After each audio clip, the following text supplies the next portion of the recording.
భారత సైన్యానికి చెందిన ఆర్మీ జవాన్ మంత్రి నారా లోకేష్ ను కలిసేందుకు మహానాడు వేదికకు వచ్చారు. పారామిలిటరీలో వర్క్ చేస్తున్న మోహన్ అనే జవాన్ తన భూమిని కబ్జాదారుల నుంచి కాపాడాలంటూ వాపోయారు.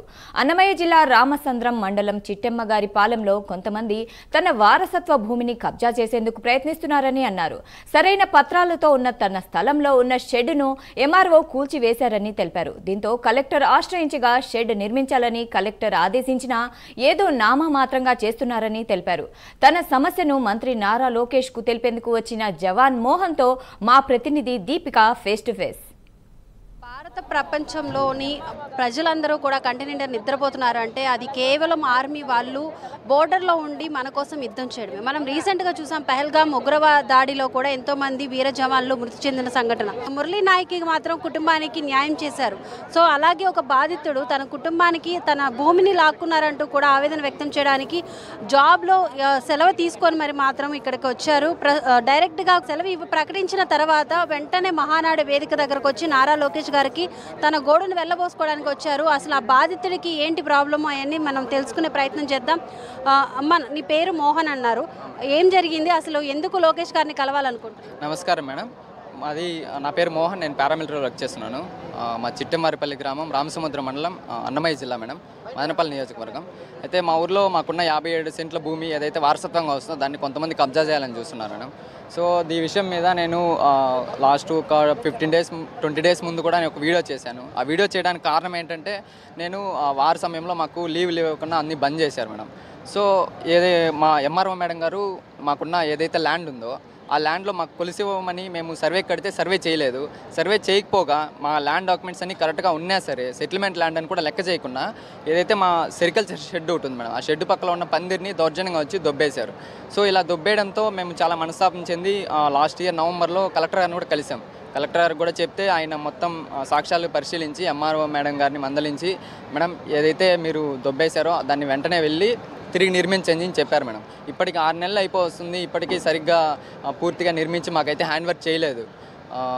ఒకసారి వచ్చారు, 4 కూసాలు నాటారు, నిన్న వచ్చి ఒక 4 పట్లు వేశారు. కనీసం మాట్లాడే ప్రయత్నం చేస్తే కూడా మాకు ఎలాంటి రెస్పాండ్ ఇవ్వట్లేదు.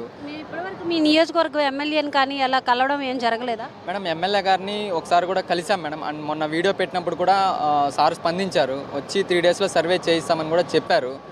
అయితే ఇప్పటికి 15 డేస్ అయిపోతుంది, డిలే అవుతుంది. అమ్మా నాన్న చాలా ఇబ్బంది పడుతున్నారు, వాళ్ళు కనీసం చాలా మనస్తాపం చెందారు మేడం వాళ్ళు. అందుకనేసి వీళ్ళని త్వరగా సాల్వ్ చేసుకుందామని నారా లోకేష్ గారిని కలవాలని వచ్చాను మేడం. ఇప్పుడు మీరు ఈ డాక్యుమెంట్స్లో ఉన్న ఎవరైతే మీ ల్యాండ్ని కబ్జా చేశారంటున్నారో మీరు వాళ్ళ పేరుని ఇప్పుడు మా అందరికీ చెప్పగలుగుతారా?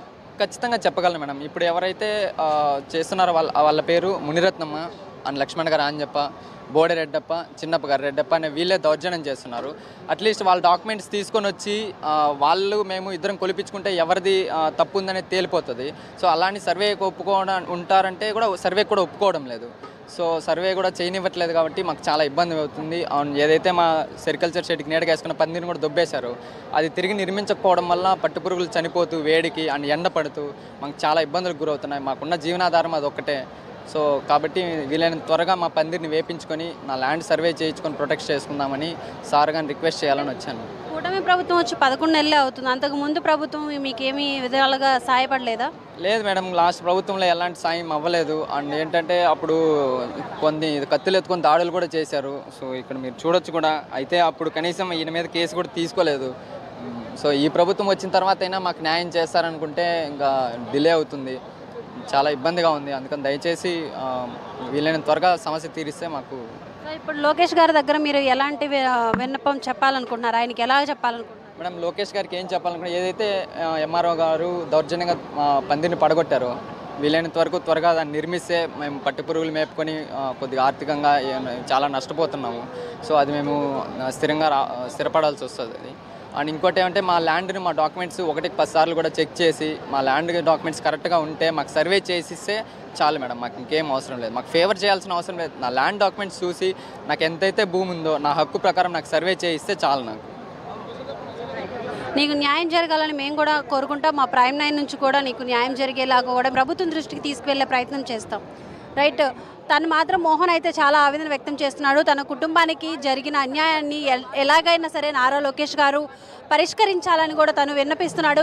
తన ఆర్మీలో ఎంతో కష్టపడి జాబ్ సంపాదించుకొని ఆర్మీకి వెళ్ళి కూడా ఇప్పుడు దేశానికి మనకి ఎంతో రక్షణ, వాళ్ళు వాళ్ళ ప్రాణాలని కుటుంబాన్ని కూడా పక్కన పెట్టి మన కోసం వాళ్ళు శ్రమిస్తున్నారు. అక్కడ మన కోసం వాళ్ళ ప్రాణాలను పోగొట్టుకుంటున్నారు. కానీ వాళ్ళ భూముల్ని ఇక్కడ కబ్జా చేస్తున్న పరిస్థితులు చోటు చేసుకున్నాయి. దీన్ని నారా లోకేష్ గారు దృష్టికి తీసుకువెళ్ళి తమకి న్యాయం చేయాలంటూ కూడా కోరుకున్నాడు మోహన్. సో మొత్తానికి ఆయనకి న్యాయం జరగాలని కూడా కోరుకుందాం. మా ప్రైమ్ నైన్ నుంచి కూడా ఇది ఇక్కడ ఉన్న అప్డేట్స్. కెమెరామెన్ రామకృష్ణతో దీపిక, మహానాడు ప్రాంగణం నుంచి.